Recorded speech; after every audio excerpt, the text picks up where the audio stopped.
चित्र को गौर से देखिए। इसमें आपको क्या दिखाई दे रहा है कि इसमें क्या घटित हो रहा है। मैं आपको बताता हूँ। यह औरत की आंख है और यह उपकरण है जिसके माध्यम से मापा जा रहा है, आंख की क्षमता को, देखने की क्षमता को मापा जा रहा है। और ये मापने वाला व्यक्ति है। ये अब हम देखते हैं कि इस चित्र को हम शब्द का रूप देने की कोशिश करते हैं। 3 बातें हमें मुख्य रूप से समझ में आ रहे हैं। एक तो आंख का अस्तित्व है, दूसरी है मापने की क्रिया है, तीसरा मापने में कुशल व्यक्ति है। अब हम इन तीनों शब्दों को जोड़कर एक शब्द बनाने की कोशिश करेंगे। आंख को अंग्रेजी में बोलते हैं ऑप्टो। ये आंख ही अंग्रेजी में ऑप्टो बन गया है। देखिए ऑप्टो की ध्वनि को देखिए। ऑप्टो में ए की जो ध्वनि आ रही है वो आंख का ही परिवर्तित रूप है, आंख का ही बचा हुआ अवशेष है। ऑप्टो में जो अ की ध्वनि है वो आंख का ही बचा हुआ अवशेष है, ऐसा समझिए। मापना को बोलेंगे मेट्री, ETRY, मेट्री। ये जो मापने की क्रिया है, किसी भी चीज़ को मापना, वही मापने की क्रिया ही अंग्रेजी में मेट्री बन गई है। इसको मापना ही जो मेट्री में मैं शब्द आ रहा है वह मापने माँ का ही बचा हुआ अवशेष है। अब तीसरा शब्द है कुशल। कुशलता को अंग्रेजी में दर्शाने के लिए इष्ट का यूज किया जाता है, इष्ट का प्रयोग किया जाता है। अब हम इन तीनों शब्दों को जोड़ते हैं। OPTOMETRIST।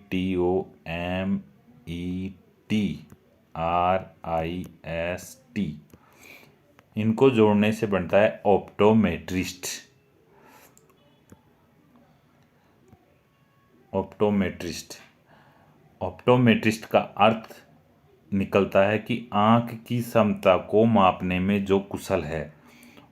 जो व्यक्ति आंख की क्षमता को मापने में कुशल है उसको ऑप्टोमेट्रिस्ट कहते हैं।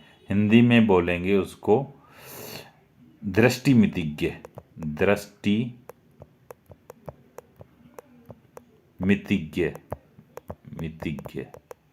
दृष्टिमितिज्ञ। हिंदी में ऑप्टोमेट्रिस्ट को दृष्टिमितिज्ञ, वह व्यक्ति जो आंख की क्षमता को मापने का काम करता है उसको ऑप्टोमेट्रिस्ट बोलते हैं।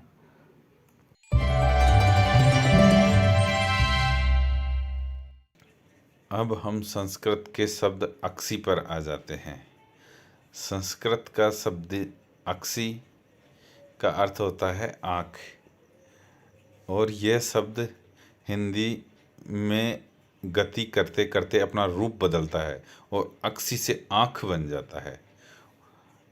उसी प्रकार ये शब्द अंग्रेजी में भी गति करता है। संस्कृत से अंग्रेजी की तरफ जाते जाते यह ऑप्टी हो जाता है। ऑप्टी, जो शुरुआती 3 शब्द ऑप्टिशियन के, वो ऑप्टी ये अक्षी का ही बदला हुआ रूप है। और लास्ट के 3 अक्षर हैं सियन, ये किसी काम में कुशलता को या निपुणता को दर्शाते हैं। जो ऑप्टिशियन का मतलब हुआ आँख से संबंधित उपकरणों को बनाने में कुशल व्यक्ति। तो ऑप्टिशियन का अर्थ होता है जो आँख से संबंधित उपकरण बनाने में कुशल होता है। अब हम इससे संबंधित 5 प्रश्न लेते हैं। अगर इन 5 प्रश्नों का ठीक से हाँ या ना में अगर एकदम सही जवाब दिया जाता है तो आप एकदम इस शब्द का पूर्ण अर्थ में पूर्णता प्राप्त कर लेंगे। अब हम इन एक एक प्रश्न को लेते हैं। क्या ऑप्टिशियन ऐनक ठीक करता है? तो इसका उत्तर हाँ या ना में दीजिए। क्या एक ऑप्टिशियन का काम ऐनक ठीक करने का होता है? अगर ठीक करने का है काम तो हाँ में दीजिए, और अगर ऑप्टिशियन का काम ठीक करना नहीं है तो उत्तर ना में दीजिए। दूसरा प्रश्न लेते हैं, क्या ऑप्टिशियन ऐनक बेचता है? तो ये प्रश्न भी आपका बेसिक ऑप्टिशियन के बारे में आपकी धारणा को स्पष्ट कर देगा। तीसरा प्रश्न है, क्या ऑप्टिशियन ऐनक बनाता है? चौथा है, क्या ऑप्टिशियन आँखों की बीमारी ठीक करता है? और पांचवा है, क्या ऑप्टिशियन आँख की क्षमता को मापता है? ये 5 प्रश्न हैं। अगर इन 5 प्रश्नों के आप हाँ या ना में जवाब दीजिए और कमेंट बॉक्स में लिखिए। ये चित्र को गौर से देखिए,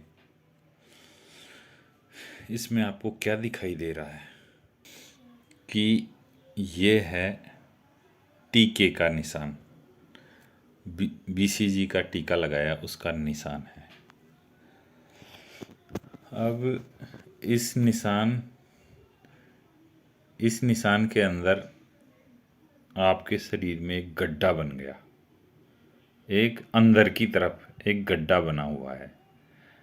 गड्ढा है गोल गड्ढा है। ये एक चीज़ तो क्लियर है कि गोल गड्ढा है और अंदर की तरफ है। और तीसरी बात इसमें समझ में आती है कि ये आँख की तरह गोल है, अंदर की तरफ बना हुआ गड्ढा जो कि आँख की तरफ गोल है, आँख की तरह गोल है।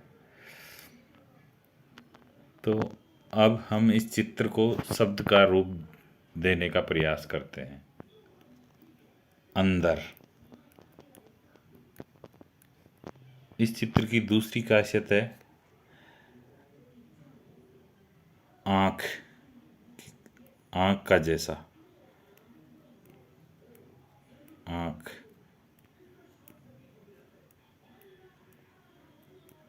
आँख।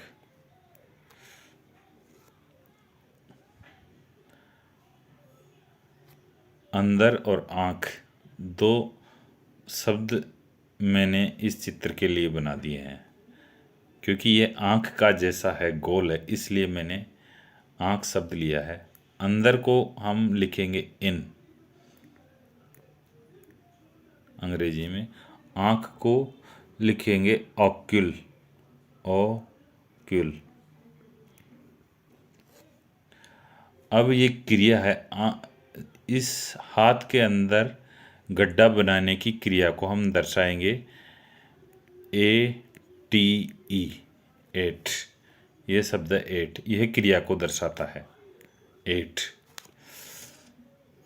तो अब हम पहला शब्द है अंदर, दूसरा है आँख, और तीसरा शब्द जो क्रिया सूचक है एट।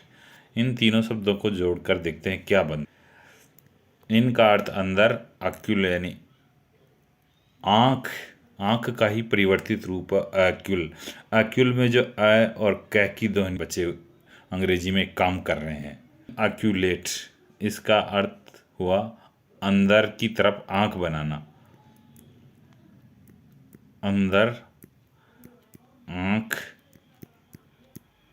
बनाना। शाब्दिक अर्थ हुआ इन तीनों शब्दों का अंदर आँख बनाना। आपको इस शब्द का कुछ अर्थ समझ में आया, नहीं आया होगा। अंदर की तरफ आँख बनाना, इनअक्यूलेट। इनअक्यूलेट का अर्थ होता है टीका लगाना, टीका लगाना, टीका लगाना। इसको, टीके को शुरुआत में शरीर के अंदर की तरफ आँख बनाना ही समझा गया था, आँख बनाना ही कहा गया था। इस तरह इनअक्यूलेट का उद्भव हुआ है। विश्व के नक्शे का एक बार हम दर्शन कर लेते हैं। इंडिया से लेके यूनाइटेड किंगडम तक के एरिया को एक बार देख लेते हैं। इंडिया से आगे ईरान और इराक का एरिया है, उसके बाद टर्की है, फिर ग्रीस आता है, इटली आता है, यूनाइटेड किंगडम। यह भौगोलिक स्थिति हम एक बार देख लेते हैं। फिर हम रूट वर्ड्स की प्रोग्रेस के बारे में चर्चा करते हैं। नॉट, इसका अर्थ होता है अंतरिक्ष यात्री, जो अंतरिक्ष में भ्रमण करता है।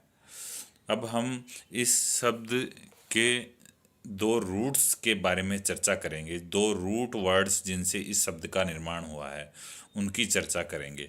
हिंदी में एक शब्द है सितारा।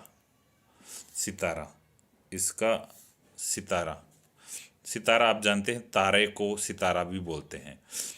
यही सितारा शब्द ईरान की तरफ, ईरान इराक की तरफ जाते हुए इस तारा बन जाता है। फिर वहाँ से आगे और गति करता है और ये ग्रीस की तरफ, यूनान की तरफ एस्ट्रो हो जाता है। फिर आगे फिर गति करता है शब्द और इटली के जाके ये उस इटली और यूरोप के एरिया में एस्टर बन जाता है। यह एस्टर बन जाता है। आगे नाव शब्द, फिर नाव आप जानते होंगे, नौका को आप नाव बोलते हैं। यह ईरान की तरफ जाते ही नौ बन जाता है। यूनान में पहुंचते पहुंचते ये नाउज बन जाता है। यूनान से आगे इटली में ये नेविस हो जाता है। लेकिन इनका अर्थ वही होता है, सितारा का भी वही अर्थ है और एस्टर का भी वही अर्थ है जो अर्थ सितारा का है। उसी प्रकार नाव का भी वही अर्थ है जो नेविस का अर्थ है। इन शब्दों के अर्थ में कोई परिवर्तन नहीं होता, इनके रूप बदल गए हैं। अब हम आ जाते हैं एस्ट्रोनॉट पे। एस्ट्रोनॉट यह दो शब्दों से बना है, एस्ट्रो और नॉट। एस्ट्रो का अर्थ आप समझ गए होंगे, सितारा है। नॉट का अर्थ आप नाव। अब दोनों शब्दों के मिलाने से इनका अर्थ बनता है एस्ट्रोनॉट। जो सितारों में नाव को चलाता है उसको बोलते हैं एस्ट्रोनॉट। अगर इन दोनों रूट वर्ड्स को आप याद रख लेंगे, एस्ट्रो और नॉट को, तो आप अंग्रेजी के सैकड़ों शब्दों पे कमांड कर लेंगे। तो एस्ट्रोनॉट का अर्थ हो गया, शाब्दिक अर्थ हो गया कि जो सितारों में नाव चलाता है उसको एस्ट्रोनॉट बोलते हैं, उसको अंतरिक्ष यात्री बोलते हैं।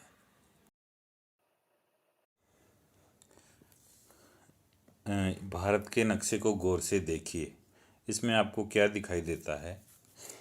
भारत पर लिखा हुआ है केंद्र। केंद्र शब्द की प्रगति को इस नक्शे में केंद्र शब्द के विकास को भौगोलिक आधार पर दर्शाया गया है।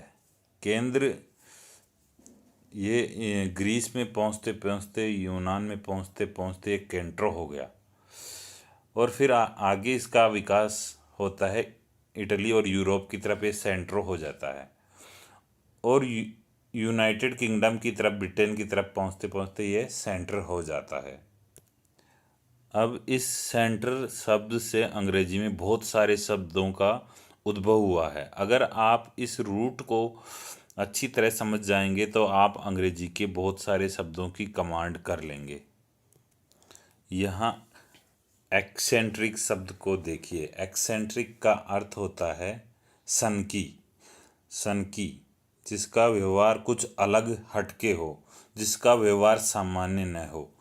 यह एक्सेंट्रिक दो रूट से मिलके बना हुआ है, एक्स और सेंट्रिक। एक्स और सेंट्रिक, एक्स का अर्थ होता है बाहर और सेंट्रिक का अर्थ हुआ केंद्र से बाहर। एक्सेंट्रिक का शब्द संरचना के आधार पर अर्थ होता है केंद्र से बाहर और इसका जो विकसित अर्थ है, जो वह व्यक्ति जो सामान्य व्यवहार की सीमा से बाहर हो गया हो। जिस व्यक्ति का व्यवहार सामान्य व्यवहार न होके अलग व्यवहार हो, जिसका व्यवहार अलग हटके हो, उस व्यक्ति को सनकी बोला जाता है।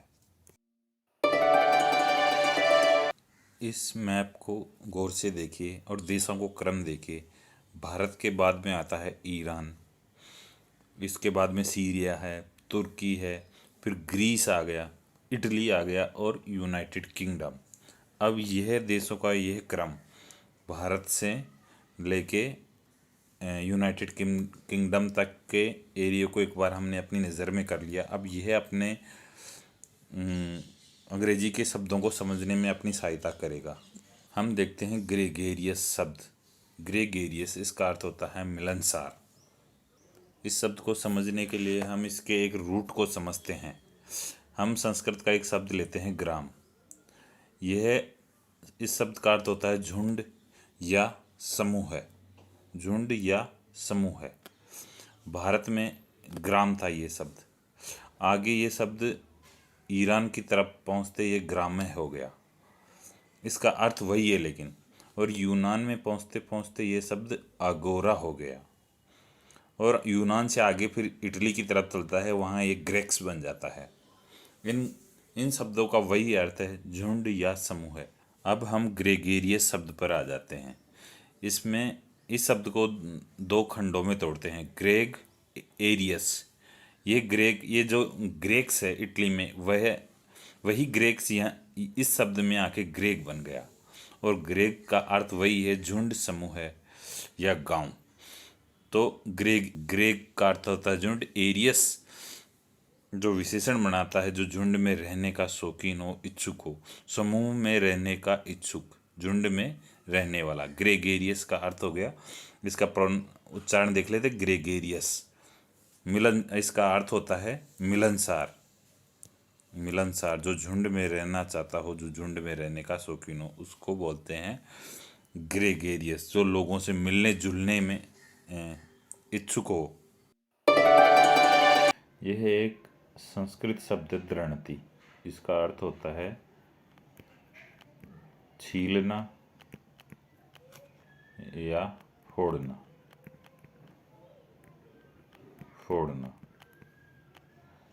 अब ये दृणति थोड़ा सा रूप बदलता है, ये गति करता है समय के साथ, और यह बन जाता है ड्रेमेटो,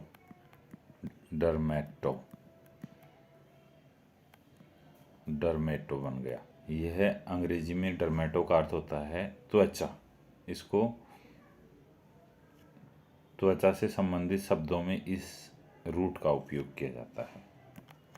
त्वचा का अर्थ होता है जिसे छीला जाता है, जिसे छीला जा सकता है, उतारा जा सकता है, वह डरमेटो का अर्थ है। हिंदी में एक उपसर्ग है उप।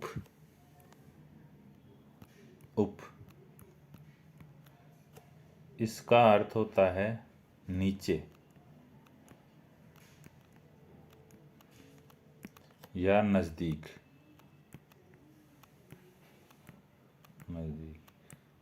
जैसे उपाध्यक्ष,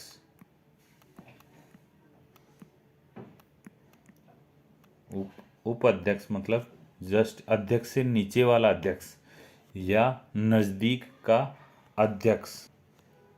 अब इस उप से मिलता जुलता एक शब्द लेते हैं हम अंग्रेजी का, हाइपो। हाइपो का अर्थ होता है नीचे।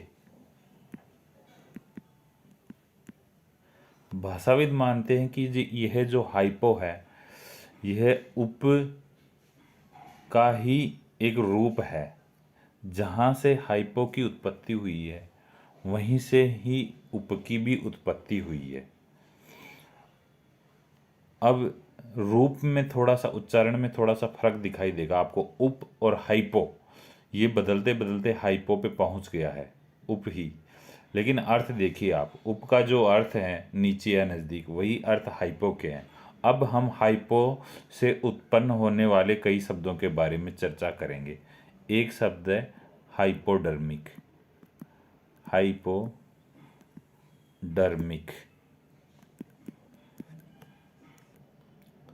हाइपोडर्मिक का हम अर्थ देखते हैं। इसका अर्थ होता है, डर्म का अर्थ है त्वचा,